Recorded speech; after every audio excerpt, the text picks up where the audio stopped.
Welcome back to the Warp Gate, everyone, for another deep dive into the lore of Warhammer 40K. Always a pleasure to be here.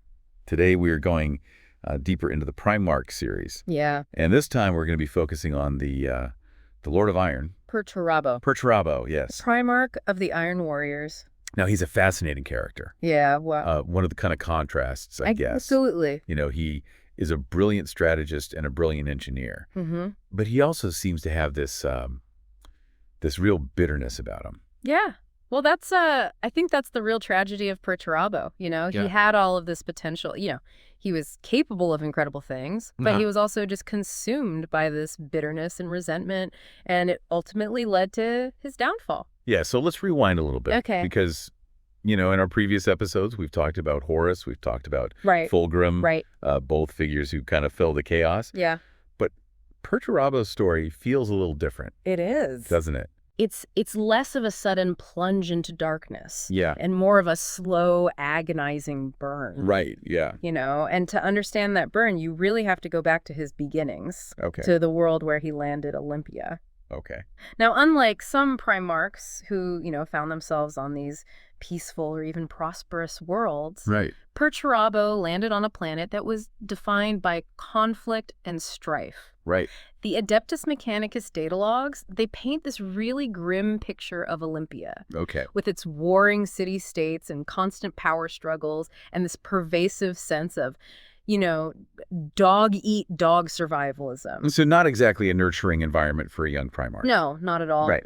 But it's in this crucible of conflict that Perturabo's character is forged. Right. He's adopted by Demekos, the tyrant of Lochos. Wow. Okay, so even his adoptive father is intense. Well, Demekos ruled through sheer ruthlessness and pragmatism, you know. I see, but here's the interesting thing. Yeah. Even as a child, Perturabo shows this remarkable intelligence and talent. Yeah. I mean, you can tell that even back then, he wasn't just some ordinary kid. Right. The Inquisition reveals that he excelled in technology. Yeah. He excelled in strategy, and he even showed this early aptitude for leadership. Mm-hmm.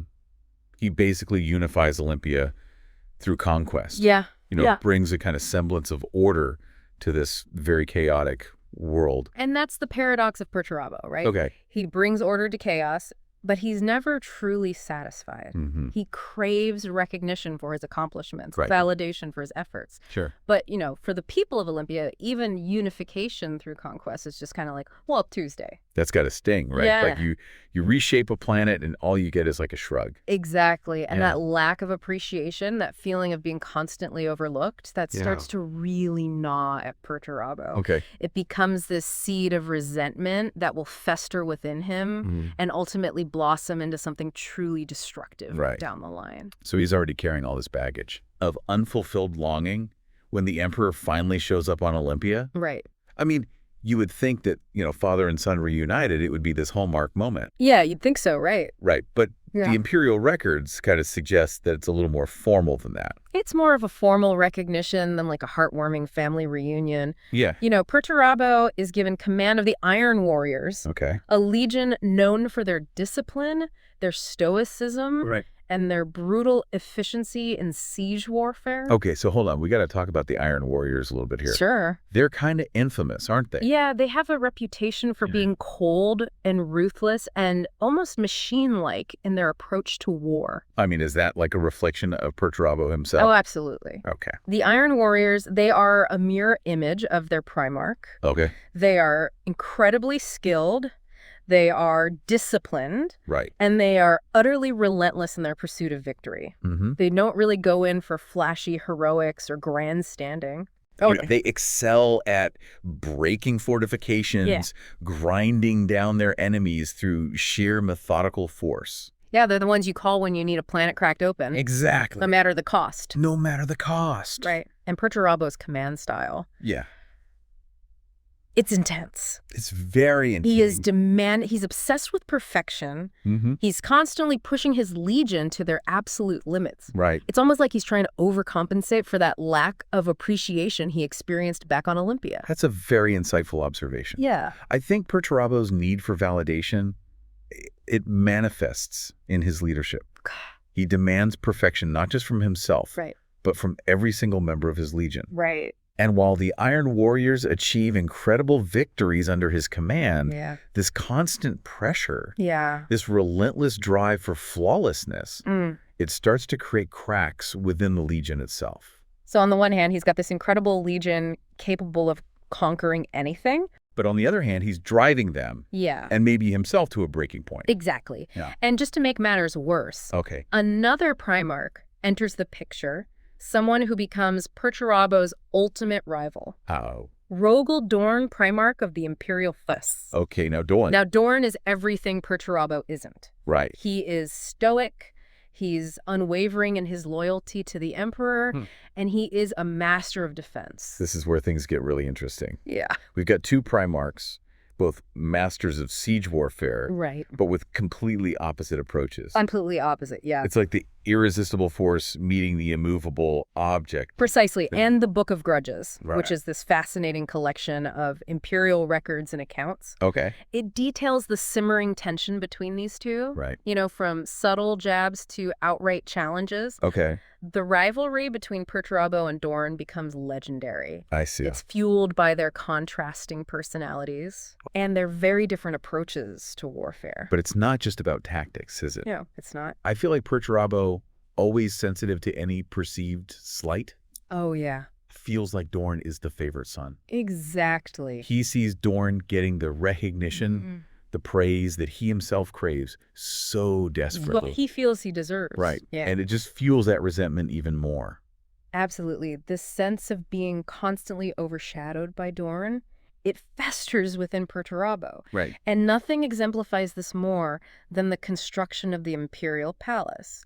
So the Emperor tasks Dorn with fortifying Terra, creating this impenetrable bastion against any threat. So Dorn gets like the biggest construction project in the Imperium. Pretty much, And to Perturabo's just like, this is a slap in the face. He sees it as confirmation of his suspicions that he's unappreciated, overlooked, and destined to toil in Dorn's shadow. And this is where things really start to spiral. This is where it starts to go downhill. It's like all these negative emotions he's been suppressing, all the resentment, the bitterness, it's all starting to boil over. It starts to bubble up to the surface. And remember, all of this is happening against the backdrop of the Great Crusade. This galaxy-spanning campaign that is pushing the legions. Pushing everyone to their limits. To their absolute limits, So we've got a Primarch who's on the verge of a breakdown, leading a legion that's already showing signs of cracking under pressure. This is where the whispers of chaos start to find some fertile ground. This is where things get really interesting. This is where the stage is set for Perturabo's tragic fall from grace. Indeed. So stay with us. We'll be right back after the break. Looking forward to it. You know, it's really fascinating how the seeds of rebellion, they're often sown long before the actual conflict erupts. You know, in Perturabo's case, it was his disillusionment, that simmering resentment that he carried for so long, that made him so vulnerable to the lure of chaos. It's like a crack in the foundation, right? It might seem small at first, but over time, the pressure builds, and eventually the whole structure crumbles. And it feels like with Perturabo, the Horus Heresy was that earthquake. It was a catalyst, a tipping point for individuals who were already grappling with doubt and disillusionment. And for Perturabo, it was an opportunity to finally break free from the constraints that he felt within the Imperium, to reshape the galaxy according to his own vision. So he sides with Horus. He pledges his legion to this rebellion against the Emperor. But what's really striking is the brutality. The sheer brutality. With which the Iron Warriors embrace this new path. The Drop Site Massacre, for example. It's one of the most horrifying events of the heresy. It's one of the darkest chapters. The Iron Warriors, they turn on their loyalist brothers. They do. They unleash this devastating attack that just decimates entire legions. Whispers from the warp, those fragmented accounts gathered by inquisitors brave enough to delve into the immaterium. They paint a really chilling picture of the massacre. It wasn't just a battle, it was a cold, calculated execution. Right. A testament to the Iron Warriors' ruthlessness and their unwavering devotion to Perturabo. It's like they shed that last shred of humanity. Yeah, they embrace the very darkness they were sworn to fight against. And it's all orchestrated by Perturabo. Yeah, he's no longer just a brilliant strategist. He's a weapon of chaos, a harbinger of destruction. And his ultimate target, his obsession, becomes the Siege of Terra. The Siege of Terra. This is where Perturabo really unleashes his genius. Yeah. But it's a genius that has been warped and twisted by chaos. Corrupted by the warp. Right. He doesn't just want to conquer Terra. No. He wants to break Rogel Dorn. He wants to humiliate him on a scale that will echo throughout eternity.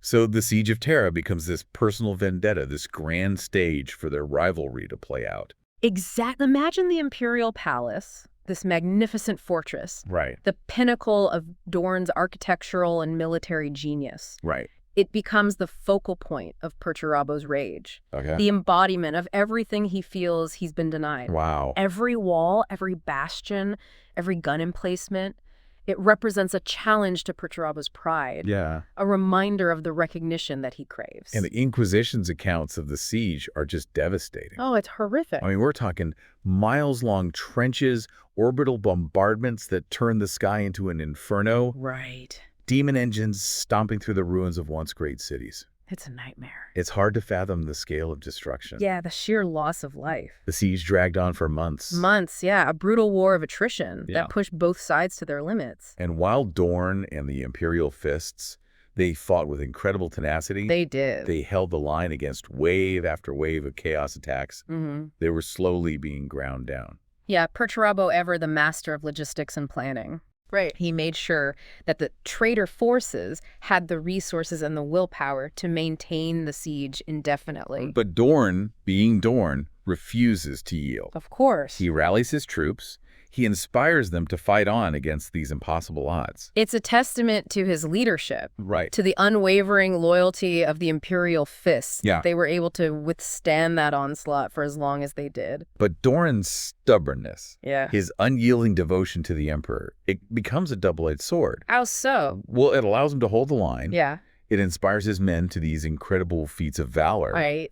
But it also blinds him Okay. to the strategic realities of this situation. So he's so focused on defending the Imperial Palace Right. that he falls prey to Perturabo's cunning. And this is where we get to the Iron Cage. Right. This colossal fortress that Perturabo constructs as a trap. It's a masterpiece of deception and cruelty. For Dorn and the Imperial Fists, it's almost like something out of a nightmare. This inescapable labyrinth of steel and fire. Right. Designed to break the back of the Imperial defenders. Perturabo allows Dorn to believe that he's retreating, Okay. that the siege is faltering. Right. He even plants rumors of a weakness in the Iron Warrior's defenses, Oh, wow. tempting Dorn to launch a counterattack. It's like dangling a piece of bait in front of a starving predator. Exactly. And Dorn, Yeah. driven by his need to protect Terra to avenge the Emperor, he Right. takes the bait hook line and sinker. He leads the Imperial Fists out of the relative safety of the Imperial Palace Right. and straight into the jaws of the Iron Cage. And what a cage it is. Oh, yeah.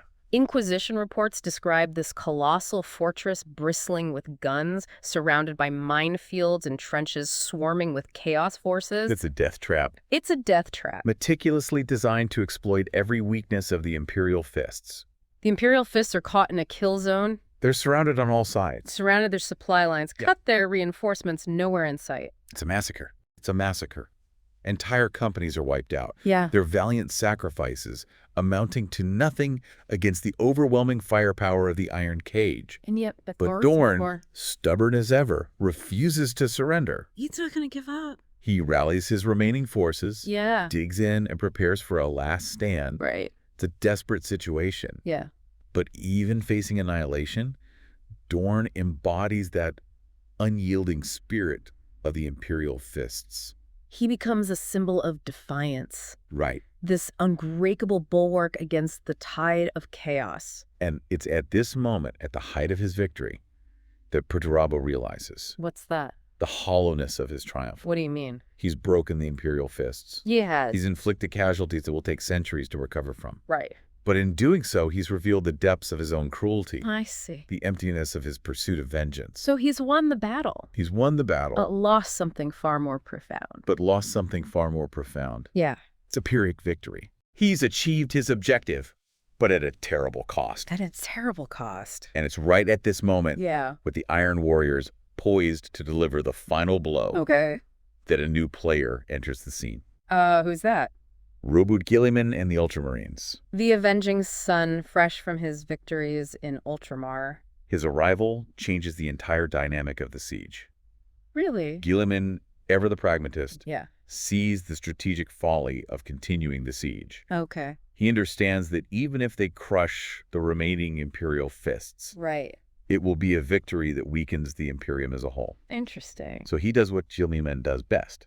What's that? He negotiates. He negotiates with Perturabo. He offers Perturabo a way out. Okay. A chance to withdraw from Terra with his forces intact. It's a shrewd move. It's a shrewd move. Yeah. Guilliman appeals to Perturabo's pride. Okay. Allows him to save face even in retreat. Right. And perhaps somewhere deep down, Perturabo recognizes the futility of his actions. Yeah. The emptiness of his victory. The Iron Warriors withdraw. They do. Leaving behind a shattered Terra and a legacy of bitterness and betrayal. But what becomes of Perturabo himself? That's a good question. Does he find any solace in this victory? Right. Or does he continue down this dark path that he's chosen?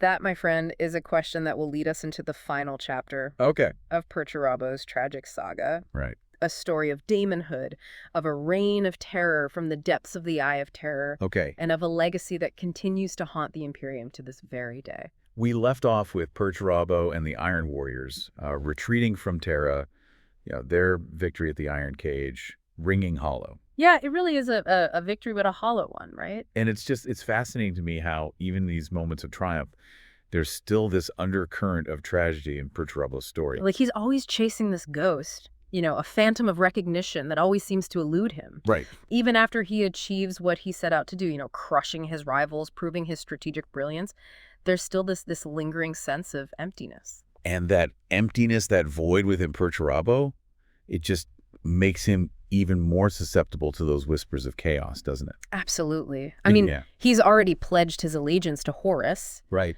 He's tasted the power the warp offers. Right. But now, with the heresy failing, the future is uncertain. Right. Imagine being a Primarch, a being of immense power and intellect, facing the potential collapse of everything you fought for. Right. The temptation to embrace the power that chaos offers to reshape reality according to your own will, it must be incredibly alluring. And for Perturabo, already disillusioned, burdened by all this resentment. Right. It's like the whispers of the chaos gods become this siren song. They promise him the recognition and the control that he's always craved. So they offer him a deal, a chance to kind of transcend his mortal limitations and become something more. Hidden scrolls recovered from a chaos incursion. Okay. They reveal that the chaos gods, recognizing Perturabo's potential, they offer him daemonhood. Wow. They see in him a champion who can continue to sow discord and destruction long after the heresy is over. So Perturabo, weary of the betrayals and disappointments of the material realm, he accepts. He becomes a daemon prince. Wow. Of chaos undivided, a being of immense power and terrifying majesty. A Primarch transformed into a demonic entity. I mean, what does that even look like? Descriptions from those who've encountered him, they're fragmented and often contradictory. Okay. Some speak of a towering figure, his armor warped and twisted, reflecting the chaotic energies that are now coursing through him. Right. Others describe him as this being of pure shadow and rage. Oh, wow. His form constantly shifting, embodying the very essence of destruction. That sounds terrifying. But one thing is consistent. Yeah. Perturabo's transformation is a physical manifestation of his inner turmoil. Okay. A symbol of his complete break from the Imperium he once served. It's like the Chaos Gods took everything that was already broken within him and amplified it. Twisted it into something monstrous. They took his bitterness, his resentment, his obsession with perfection. Right. And they amplified it, warping it into something truly monstrous. But this power, this demonhood, it comes at a price. Well, absolutely. Yeah. He's no longer bound by the limitations of morality or compassion. Right. He becomes a force of pure destruction, a reflection of the darkest aspects of his nature. So what does he do with this newfound power? Well, he retreats to Medrengard. Medrengard. A world located within the Eye of Terror, a realm of pure chaos where the laws of reality are fluid and malleable. Even the name sounds terrifying. It is a world of constant warfare, a landscape sculpted by demonic energies, where the very air is thick with the stench of blood and decay. It sounds like a place where even the most hardened Chaos Space Marines would tread carefully. Oh, absolutely. And it's here in this crucible of madness that Perturabo establishes his domain. So he takes this chaotic realm and reshapes it in his own image. He builds fortresses that dwarf anything he created during the Great Crusade. He constructs engines of war powered by the souls of the damned. It's unbelievable. He amasses armies of demons and Chaos Space Marines who share his hatred for the Imperium. So Midgard becomes this reflection of his warped psyche. It's a testament to his mastery of war and his utter contempt for all that is good and pure. It's like he took everything he learned as a Primarch, all of his strategic brilliance, all of his engineering genius, and turned it towards a singular purpose, the destruction of everything the Emperor built. And that's the real tragedy of Perturabo. Yeah. His gifts, his potential, they were truly extraordinary. But instead of using them to build a better future, he chose a path of destruction, becoming a tool of the very forces he once swore to fight against. From his fortress on Midgard, Perturabo continues to be a thorn in the Imperium's side. Oh, yeah. The Inquisition reveals that he launches these raids into real space, leading his Iron Warriors on campaigns that spread terror and devastation across the galaxy. He becomes this boogeyman figure, a whispered legend among Imperial commanders, a symbol of the Imperium's failure to contain the forces of chaos. Perturabo's story. It's a cautionary tale, isn't it? It is a reminder that even the greatest heroes can fall prey to darkness.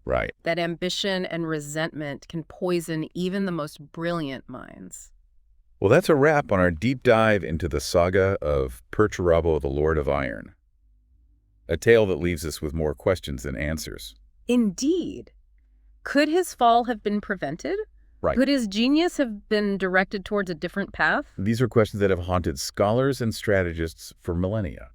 Perhaps within the vast archives of the Imperium, within the whispers of the warp, there are clues to be found, maybe. But one thing is certain, Perturabo's story serves as a cautionary tale, a reminder of the fragility of loyalty, the corrupting power of ambition, and the enduring threat that chaos poses to the very soul of humanity. Thank you all for joining us on this journey into the darkest corners of the Warhammer 40K universe. We'll be back soon with another deep dive into the lore, legends, and the heroes and villains that make this universe so compelling. Until then, keep your bolters loaded and your minds sharp. The warp is a fickle mistress, and there's no telling what horror she might unleash next.